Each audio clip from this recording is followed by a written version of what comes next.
સબ સલામતના દાવાઓ પોકાર છે, એટલે કે ફેલ થઈ રહ્યા છે, ફેલ સાબિત થઈ રહ્યા છે. પોલીસ કહી રહી છે ચોરોને પકડવા માટે અમે એક્ટિવ છે, એલર્ટ છીએ, રાત્રિ પેટ્રોલિંગ કરી રહ્યા છે. તો એ રાત્રિ પેટ્રોલિંગ દરમિયાન એટલે કે એ કામગીરી પર પણ પ્રશ્નાર્થ છે.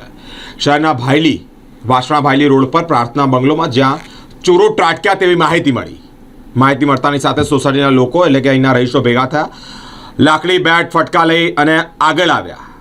એક બહાદુરી ભર્યું કામ કર્યું. જ્યારે ચોરોમાં ફફડાટ જોવા મળી રહી છે તેઓ એટલે કે ચોરોને પકડવાના ચક્રો ગતિમાન કરવામાં આવ્યા છે, પરંતુ બહાદુરીનું આ એક ઉત્તમ ઉદાહરણ સામે આવ્યું છે. સાથે જ પોલીસની જે રાત્રિ પેટ્રોલિંગ છે તેના પર પણ પ્રશ્નાર્થ અનેક ઊભા થઈ રહ્યા છે.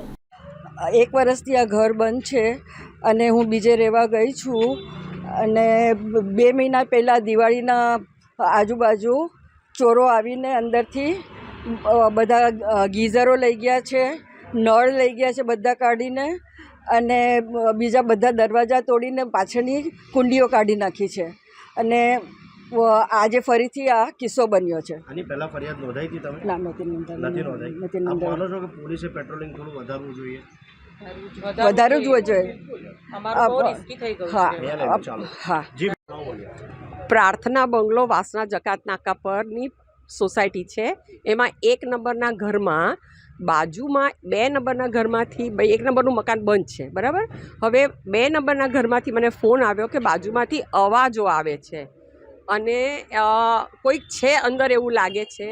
બાલ્કનીનો દરવાજો ખુલ્લો હતો ને પછી અંદરથી બંધ થયો, એટલે એમણે મને ફોન કર્યો. હું તરત જ આવી અહીંયા અને એમને મેં કીધું કે તમે તમારી અગાશી પરથી જઈને જુઓ, કારણ કે આજુબાજુ જોયું તો બધા દરવાજા બંધ હતા, પણ એમની અગાશી પણ એ લોકોએ પેલી સાઈડથી બંધ બહારથી કરી દીધેલી હતી, એટલે એમને ખબર ના પડી કે માણસો ક્યાં આંગળ છે.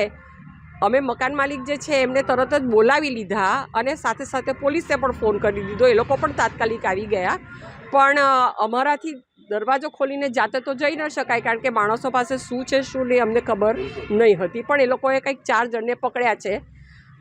અમે એવું સાંભળ્યું છે કે 5-6 જણા હતા. હવે બધા મકાનો ઉપરથી કનેક્ટેડ છે, એટલે કોઈને અગાશી પરથી જતા રહ્યા હોય. આ સોસાયટીમાં પહેલા ચોરી થઈ?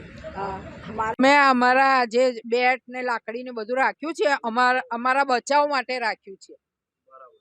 અને દિવસના જો અમને આ બધી તકલીફો થતી હોય તો રાત્રે તો અમારે કઈ રીતે સૂવું એ મોટો પ્રશ્ન. અને હવે અમારી ઉંમર બી થઈ રહી છે, અને બધા ઘરમાં નાના છોકરા છે, અને અમારી ઉંમર બી થઈ રહી છે. રાત્રે અમે ઘણી વાર વોક બી કરીએ છીએ. હવે સિક્યોરિટી વાળો કોઈ બીજી જગ્યાએ ગયો હોય ને અમને હાનિ થાય એની જિમ્મેદારી કોણ લેશે?